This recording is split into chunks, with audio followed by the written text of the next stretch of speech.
I gripped the steering wheel tightly as I navigated the desolate road shrouded in darkness. It was past midnight, and the only company I had was the eerie silence and the occasional flicker of my headlights, casting long shadows across the lonely stretch ahead.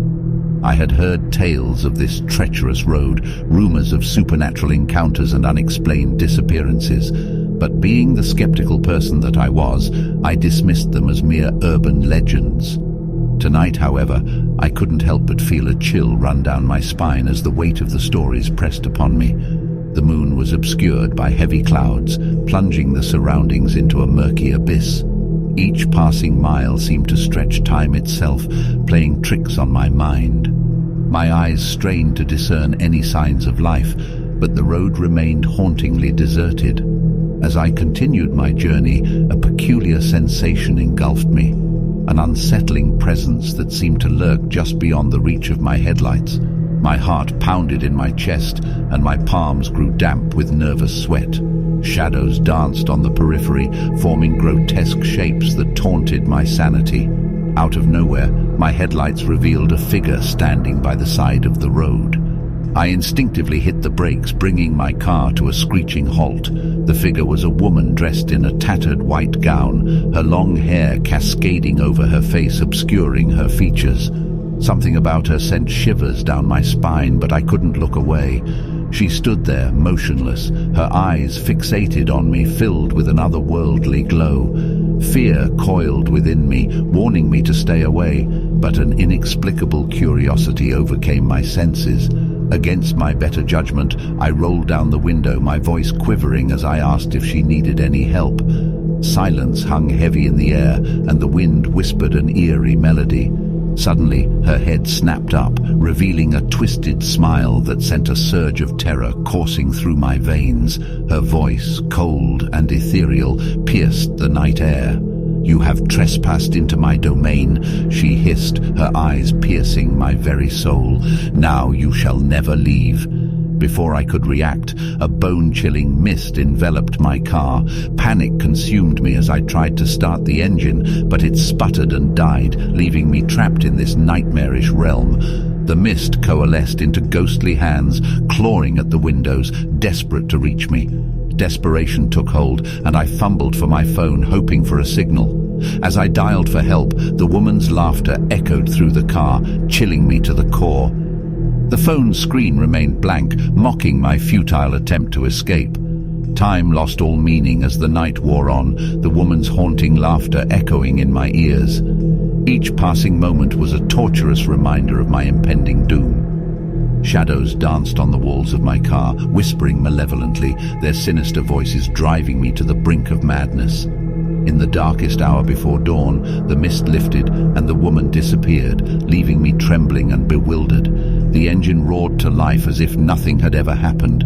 With a mixture of fear and relief, I sped away from that cursed road, vowing never to return. But the nightmares followed me, taunting me in my sleep, forever reminding me of that fateful night. The road had claimed another victim, forever lost to its wicked grasp, and I, a mere survivor, would forever be haunted by the memory of driving at night gone wrong. I glanced at the clock on my dashboard.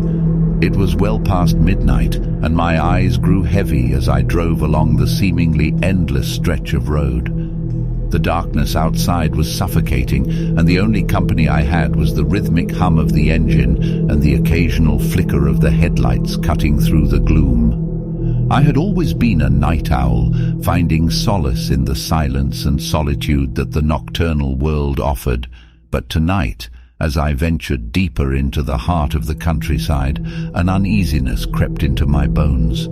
The once familiar road now felt foreign and foreboding. As the minutes ticked by, I began to notice strange phenomena. Shadows danced on the periphery of my vision, flickering and contorting like sinister specters.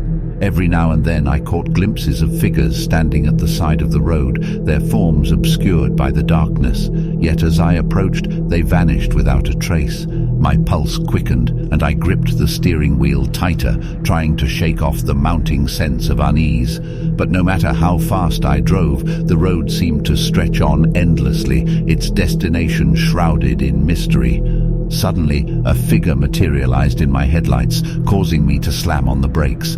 My heart pounded against my ribcage as I stared at the woman standing in the middle of the road. She wore a tattered white dress, her long, disheveled hair obscuring her face. I could feel her gaze piercing through the windshield, her eyes burning with an otherworldly intensity. "Help me," she whispered, her voice carrying on the night wind. "Please, you must help me."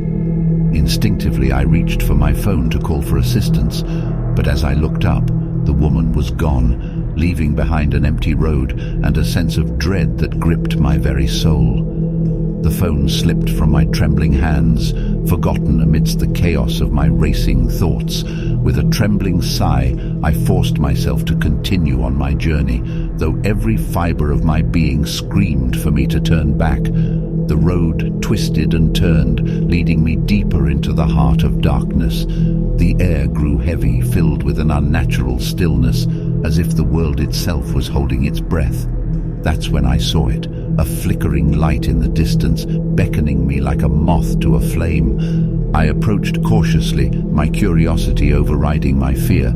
The light came from an old, dilapidated gas station, seemingly out of place in the desolate landscape. I pulled into the station, the tires crunching on gravel. The place was deserted, save for a solitary figure behind the counter. As I entered, the door creaked ominously, as if it had been waiting for my arrival.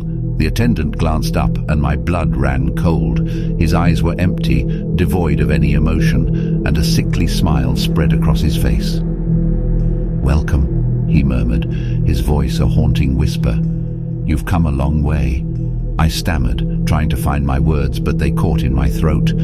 Panic surged through my veins as I turned to leave, only to find the door locked, trapping me inside the suffocating nightmare. The attendant approached, his steps slow and deliberate. "You can't leave," he said, his voice dripping with malevolence. "Not until you've paid the price." A cold sweat broke out across my brow as I desperately searched for an escape. But the room seemed to twist and contort around me, the walls closing in, suffocating me in their grasp. Time lost all meaning as I wandered through the endless corridors of the gas station. Each turn led me deeper into a labyrinth of horrors, my mind unraveling with each step. Shadows danced on the walls, whispering wicked secrets that ate away at my sanity. Finally, I stumbled upon a door, a glimmer of hope amidst the darkness. I flung it open, only to find myself back on the road, my car parked a few feet away. Relief washed over me as I hurried to the driver's side, fumbling for my keys. But as I turned the ignition, the engine let out a feeble sputter before dying completely. Panic clawed at my throat as I realized I was trapped, destined to wander this cursed road for eternity. The night air turned frigid as a familiar figure materialized in front of my car. It was the woman from before, her face now revealed, a ghastly visage twisted with sorrow and rage. She reached out, her fingers inches from my windshield, and let out an ear-piercing scream. My screams joined hers as the world around me shattered into darkness. The road, the gas station, and the tormenting attendant all vanished, leaving behind only a void of eternal night. And so I remained trapped, my spirit forever bound to this forsaken road. A cautionary tale for those who dare to drive at night, for it is in the darkness that our deepest fears come alive, and the road that was meant to lead us home becomes an inescapable nightmare.